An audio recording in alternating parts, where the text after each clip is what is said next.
In this video, I am going to show how you can place a thumbnail to a short video using a CapCut software.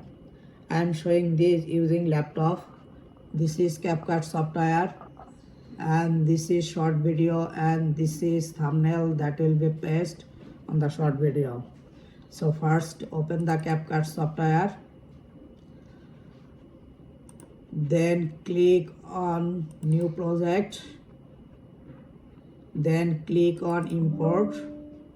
Now select the short video and thumbnail that will be imported from laptop to the CapCut software. Now transfer or drag the thumbnail from this position to that position and then drag the short video from this position to that position. Now you can join or merge these two portions, I mean the thumbnail and short video part, in this way. So now these two parts are merged.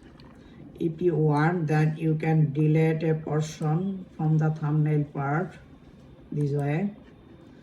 So this is the complete video.